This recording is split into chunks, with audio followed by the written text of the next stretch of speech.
गंधारी गंधार राज्य के राजा सुबल की पुत्री और शकुनी की छोटी बहन थी। आज अफ़गानिस्तान का जो गंधार है वही पुराने समय में गंधार प्रदेश कहलाता था।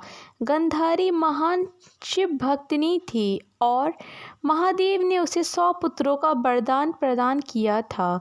गंधारी अद्वितीय सुंदरी थी, इसी कारण भीष्म ने धृतराष्ट्र के लिए सुबल से गंधारी का हाथ मांग लिया। जब गंधारी को यह पता चला कि धृतराष्ट्र नेत्रहीन है तो उसने भी अपनी आँखों पर पट्टी बांध ली और आजीवन नेत्रहीन की भांति ही रही। शकुनी अपनी बहन से बहुत प्रेम करता था और उसने अपनी बहन की इस हालत के लिए भीष्म और कुरुवंश को ही उत्तरदायी माना और कुरुवंश के नाश की प्रतिज्ञा ले ली। गंधारी कुंती से बहुत पहले ही गर्भवती हो गई थी, किंतु बहुत काल बीतने पर भी गंधारी का प्रसव नहीं हुआ। उधर कुंती ने मंत्र बल से युधिष्ठिर को प्राप्त कर लिया। इससे गंधारी इतनी क्रोधित हुई कि उसने अपने गर्भ पर ही प्रहार किया, जिससे उसने 1 मास के लोथड़े का प्रसव किया। जब महर्षि वेदव्यास ने ये सुना तो उन्होंने उस मांस पिंड के 101 टुकड़े करवा कर 101 घी के घड़ों में रखवा दिए। समय आने पर उन घड़ों से 100 कौरव और दूसला का जन्म हुआ। उनमें दुर्योधन सबसे श्रेष्ठ था। गंधारी का जीवन एक सच्चरित्र स्त्री का है।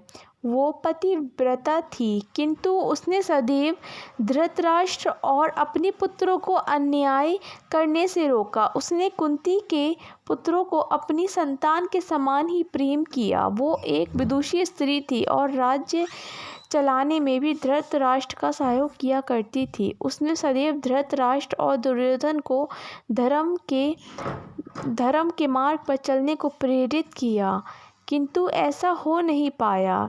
गंधारी महाभारत के युद्ध से बहुत क्षुब्ध थी। जब केवल दुर्योधन युद्ध में जीता बचा तब पुत्र मोह के वश उसने अपने पुत्र को अजेय बनाने का विचार किया। उसने दुर्योधन को नंगन अपने समक्ष बुलाया, किंतु श्री कृष्ण ने अपनी चतुरता से उसे केले के पत्तों का छाल बनवा दिया। जब दुर्योधन गंधारी के समक्ष आया तब गंधारी ने प्रथम बार अपनी आँखों की पट्टी खोली और अपने पुण्य की शक्ति से दुर्योधन का शरीर वज्र का बना दिया। केवल कटी भाग जो छाल से ढका था वज्र का न बन पाया और उसी कारण दुर्योधन की मृत्यु हुई। महाभारत के युद्ध के लिए गंधारी ने श्री कृष्ण को ही दोषी माना और उनके समस्त वंश के नाश का श्राप दे दिया।